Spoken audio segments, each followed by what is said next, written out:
భారతదేశంలో ఒకప్పుడు చక్రవర్తులు, రాజులు, సామంత రాజులు ఉండేవారు. వారు తమ సంతానంలో ఒకరిని ఎన్నుకుని యువరాజుగా పట్టాభిషేకం చేసేవారు. రాజుగారు వృద్ధాప్యంలోకి వెళ్ళగానే యువరాజులు వారు రాజుగా పరిపాలన సాగించేవారు. చక్రవర్తులు, రాజులు, సామంత రాజులు కాలగర్భంలో కలిసిపోయారు. రాజ్యాలు, వారసత్వాలు, పట్టాభిషేకాలు మట్టిలో కలిసిపోయాయి. తాము దైవాంశ సంభూతులమని, ప్రజలను పాలించడానికి పుట్టామనే ఒక రకమైన అభిజాత్యము వల్ల ఇటువంటివి ఆనాడు ఉండేవి. ప్రజలు కూడా వారిని సామాన్య మనుషులలాగా కాకుండా దేవుళ్ళ ప్రతినిధులుగా, గొప్పవారుగా చూసేవారు. కాలక్రమేణా దేశంలో ప్రజాస్వామ్యం ప్రవేశించింది. ప్రజలు తమకు నచ్చిన వారిని ఓట్ల ద్వారా తమ పాలకులను ఎన్నుకునే సంస్కృతి వచ్చింది. ప్రజలకు జవాబుదారీగా ఉండాల్సిన పరిస్థితి పాలకులకు వచ్చింది. వారసత్వ సంస్కృతి మాత్రం ఇంకా అలానే కొనసాగుతున్నది. తామున్నది ప్రజలను పాలించడానికి, తామే గొప్పవారమనే అహంభావం మాత్రం పోలేదు. ఆంధ్రప్రదేశ్ రాష్ట్రంలో ప్రస్తుతం టీడీపీ, జనసేన, బీజేపీల కూటమి ప్రభుత్వం అధికారంలో ఉంది. ముఖ్యమంత్రిగా చంద్రబాబు, ఉప ముఖ్యమంత్రిగా పవన్ కళ్యాణ్లు ఉన్నారు. 2024వ సంవత్సరం జూన్ నెలలో అధికారంలోకి వచ్చిన కూటమి ప్రభుత్వానికి మరో 3 సంవత్సరాలకు పైగా సమయం ఉంది. గత వైసీపీ పాలనలో వైఎస్ జగన్ ముఖ్యమంత్రిగా ఉన్న సమయంలో టీడీపీ అనేక కష్ట నష్టాలను ఎదుర్కొంది. ఒకానొక సమయంలో టీడీపీ అధినేత చంద్రబాబు జైలుకు సైతం వెళ్లారు. ఆ సమయంలో టీడీపీ నాయకులు, కార్యకర్తలు అయోమయంలో పడిపోయారు. దిశానిర్దేశం చేసేవారు లేక డేలా పడిపోయారు.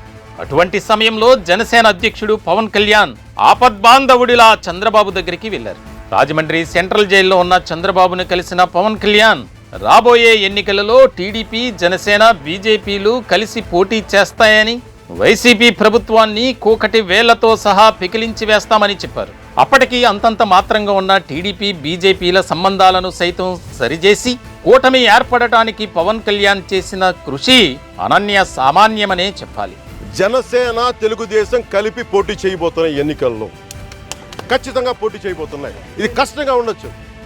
అలాగే ఖచ్చితంగా భారతీయ జనతా పార్టీ దీనికి కలిసి వస్తుందని సంపూర్ణంగా విశ్వసిస్తున్నాను, నమ్ముతున్నాను. వైసీపీ పాలనతో విసిగెత్తిపోయిన రాష్ట్ర ప్రజలు కూటమికి బ్రహ్మరథం పట్టారు. వైసీపీని కేవలం 11 సీట్లకు మాత్రమే పరిమితం చేశారు. తిరుగులేని మెజార్టీ సాధించిన కూటమి ప్రభుత్వంగా కొలువుదీరింది. పొత్తు ధర్మంలో భాగంగా జనసేన అధ్యక్షుడికి ఉప ముఖ్యమంత్రి, బీజేపీకి మంత్రి పదవులు ఇచ్చారు చంద్రబాబు. అంచనాలని కూడా తలకిందులు చేస్తూ పవన్ పార్టీ విజయం సాధించింది. ఫ్యాన్ రెక్కలు తుక్కుతుక్కయ్యాయి. వైకాపా కేవలం 5 జిల్లాల్లో ఉనికి చాటుకుంది. 8 జిల్లాల్లో కనుమరుగైంది. పొత్తు పెట్టుకున్న రోజు నుంచి నేటి వరకు పవన్ చంద్రబాబుకు అన్ని విధాలుగా మద్దతునిస్తూ వచ్చారు. నామినేటెడ్ పదవులలో దామాషా ప్రకారం జనసేనకు పదవులు దక్కలేదని జనసేన నాయకులు గగ్గోలు పెట్టినప్పటికీ పవన్ తన పార్టీ నాయకులను, కేడర్ను వారిస్తూ కూటమిలో పొరపచ్చాలు రాకుండా చూసుకుంటున్నారు. రాబోయే 25 సంవత్సరాలు చంద్రబాబే ముఖ్యమంత్రిగా ఉండాలని, అందుకు తాను తన పార్టీ పూర్తి స్థాయిలో సహకరిస్తామని అసెంబ్లీ సాక్షిగా పవన్ కళ్యాణ్ ప్రకటించారు. జనసేన నుంచి, పవన్ నుంచి ఈ రకమైన సానుకూలమైన ధోరణి ఉండగా చంద్రబాబు మాత్రం మరోలా ఆలోచిస్తున్నారు. వయసు రీత్యా తనకున్న ఇబ్బందులను దృష్టిలో పెట్టుకుని తన వారసుడిగా తనయుడు లోకేష్ ను ముఖ్యమంత్రిగా చేయటానికి చాప కింద నీరులా పావులు కదుపుతున్నారు. కూటమిలో ఎటువంటి విభేదాలు రాకుండా ఉండటానికి, ముఖ్యంగా పవన్ కళ్యాణ్ ను ఈ విషయంలో ఒప్పించడానికి కేంద్రంలో బీజేపీ పెద్దలతో చెప్పించే దిశగా ప్రయత్నాలు చేస్తున్నారు. బీజేపీ పెద్దలతో జనసేన అధ్యక్షుడికి ఉన్న సాన్నిహిత సంబంధాల దృష్ట్యా పవన్ వారితో చెప్పిస్తే తమ నిర్ణయాన్ని వ్యతిరేకించే అవకాశం ఉండదని చంద్రబాబు ఆలోచనగా రాజకీయ విశ్లేషకులు చెబుతున్నారు. దానిలో భాగంగానే తరచూ ఢిల్లీ వెళుతూ కేంద్రంలోని పెద్దలతో చర్చలు జరుపుతున్నారని టీడీపీ శ్రేణులు చెబుతున్నాయి.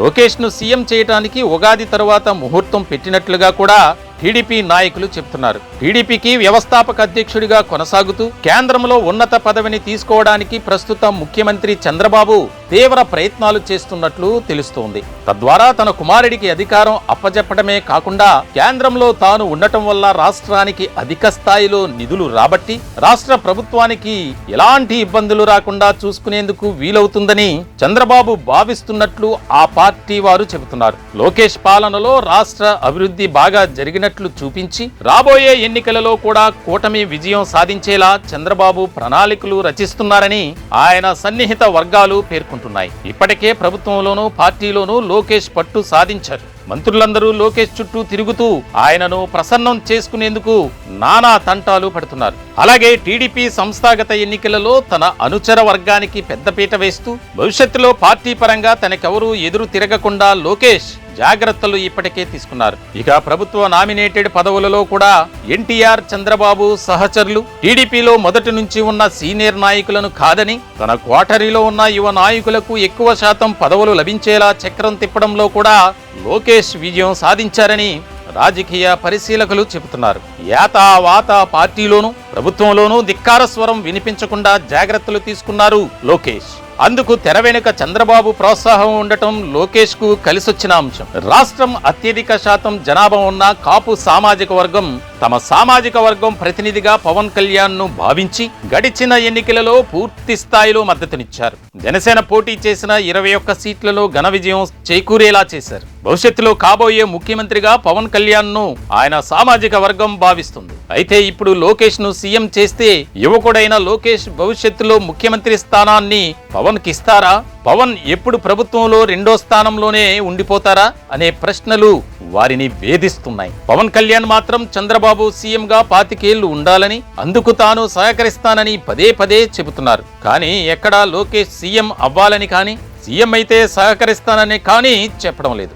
దీంతో అసలు పవన్ కళ్యాణ్ మనసులో ఏముందో, భవిష్యత్తులో ఆయన ఏమి చేయబోతున్నారో ఎవ్వరికీ అర్థం కావడం లేదు. ఒకవేళ లోకేష్ ను సీఎంగా పవన్ అంగీకరిస్తే కాపు సామాజిక వర్గం ఆయనతోనే ఉంటుందా అనేది సందేహమే. ఎప్పుడు పల్లకి మోసే బోయిలుగానే ఉండాలా? పల్లకిని ఎక్కేది ఎప్పుడు అనే ప్రశ్నలు ఇప్పటికే కాపు సామాజిక వర్గం నుంచి వినిపిస్తున్నాయి. పవన్ తీసుకునే నిర్ణయంపైనే రాష్ట్ర రాజకీయాలు ఆధారపడి ఉన్నాయనడంలో ఎటువంటి సందేహం లేదు. రాష్ట్రంలో కూటమిలో ప్రభుత్వంలో భాగస్వాములుగా ఉన్న తమని టీడీపీ నేతలు తరచూ అవమానిస్తున్నారని రాష్ట్ర బీజేపీ వర్గాలు బగ్గుమంటున్నాయి. నామినేటెడ్ పదవులలో అన్యాయం జరిగినా, ఇతరాత్ర విషయాలలో తమను చిన్నచూపు చూస్తున్నా ఇప్పటి వరకు సర్దుకుపోతూ వచ్చామని, అయితే రోజుకు తమకు జరిగే అవమానాలు పెరిగిపోతున్నాయని రాష్ట్ర బీజేపీ నాయకులు వాపోతున్నారు. తాజాగా శ్రీ సత్యసాయి జిల్లా కదిరి నియోజకవర్గంలో జరిగిన పరిణామాలు వారి మాటలు నిజమేనేమో అన్నట్లుగా ఉన్నాయి. కదిరి నియోజకవర్గానికి టీడీపీకి చెందిన కందికుంట వెంకట ప్రసాద్ ఎమ్మెల్యేగా ఉన్నారు.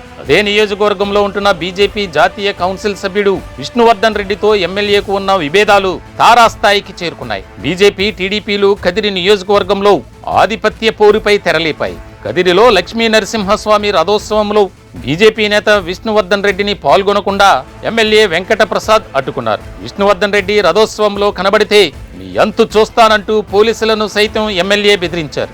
దీంతో పోలీసులు విష్ణువర్ధన్ రెడ్డిని హౌస్ అరెస్ట్ చేశారు. ఈ విషయాన్ని విష్ణువర్ధన్ రెడ్డి బీజేపీ రాష్ట్ర అధ్యక్షుడు మాధవ్ దృష్టికి తీసుకువెళ్లగా మాధవ్ లోకేష్ కు చెప్పారు. లోకేష్ జిల్లా ఇన్ఛార్జి మంత్రి అనగాని సత్యప్రసాద్ కు ఈ విషయం చూడమని చెప్పగా మంత్రి సత్యప్రసాద్ ఎమ్మెల్యే వెంకట ప్రసాద్ కు ఫోన్ చేశారు. నా నియోజకవర్గంలో మీ జోక్యం అనవసరం, నా నియోజకవర్గంలో రాజకీయం ఎలా చేయాలో నాకు తెలుసని ఫోన్ పెట్టేశారు. ఈ సంఘటనపై రాష్ట్ర స్థాయిలో బీజేపీ వర్గాలు టీడీపీపై ఫైర్ అవుతున్నాయి. తాడో పేడో తేల్చుకోవాలన్న నిర్ణయానికి వచ్చినట్లు బీజేపీ నాయకులు చెబుతున్నారు. ఏది ఏమైనప్పటికీ లోకేష్ సీఎం అవుతారా లేదా? అయితే పవన్ కళ్యాణ్ నిర్ణయం ఎలా ఉండబోతోంది? ఒకవేళ పవన్ లోకేష్ కు మద్దతునిస్తే జనసేన నాయకులు ఏ నిర్ణయం తీసుకుంటారు? కాపు సామాజిక వర్గం ఎలా స్పందిస్తుంది? మొత్తంగా రాష్ట్ర రాజకీయాలు ఏ మలుపు తీసుకుంటాయనేది వేచి చూడాల్సి ఉంది.